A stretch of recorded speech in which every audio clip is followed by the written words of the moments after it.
Hello, me and Cece are back, and this we're going to talk more about the reference interview. This video is just about what I call question negotiation. So this is really the heart of the interview part of the reference interview. So this is where the librarian asks the questions of the patron.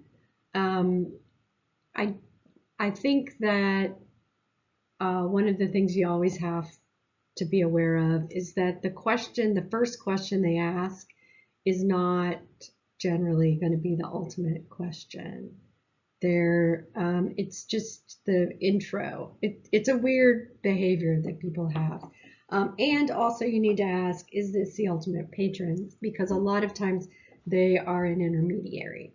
So the way it happens in an academic library is it may be the secretary or the TA or somebody who's working for a faculty member. It may be somebody asking for their boss or their relative. And in a law firm context, this happens a whole lot, and it's one of the problems that always has to be solved, because you'll have a paralegal or even a younger attorney, I don't want to say younger, an earlier stage attorney, first or second year out, is working for a partner. So you have that problem of filtering information through another person, and you don't. It's like a game of telephone.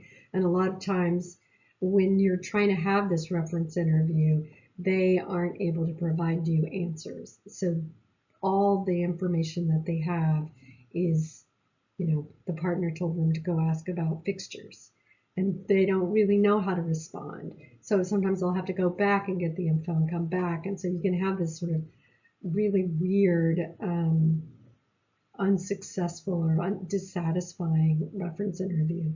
And if possible, sometimes it's not possible to get to that ultimate person.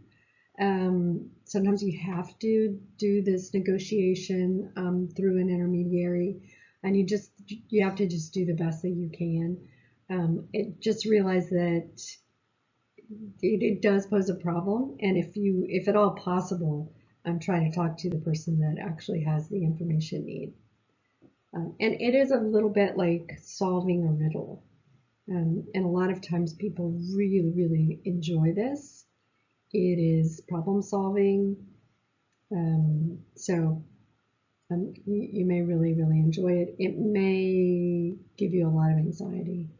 Some people don't like that ambiguity that's inherent with this kind of negotiation between people. So, with the questioning, these are things that I already talked about. What do they want? You are negotiating that need, the ultimate need.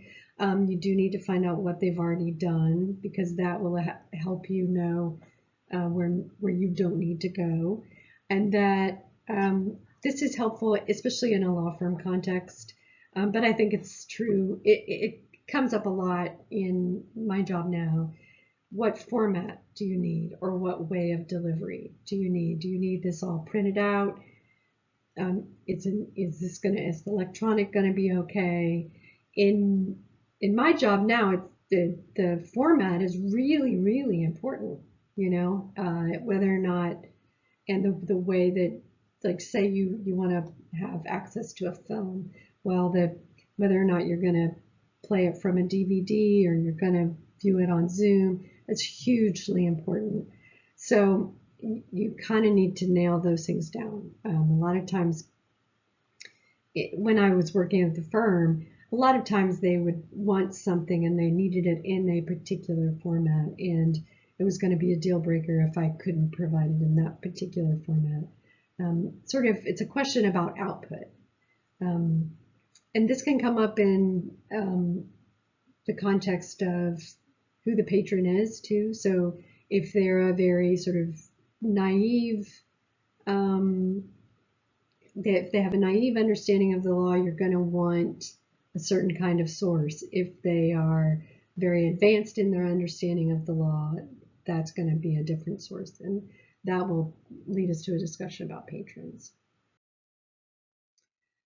Is this the ultimate patron? Yeah. And this will come up with privacy too. You'll need to know who the ultimate patron is, conflicts. There's a lot of issues that are involved, and so it who is this for is like most of the time what you need to get at, but sometimes you have to finesse that. You can't be. I mean, I tend to be a very frank person, but I've been told that I lack tact. So I've gotten better, but sometimes it's a little bit difficult to get the answer out of people without making them feel foolish. And that's one thing you want to avoid. So that's all for question negotiation, and we will talk about searching for an answer in the next video.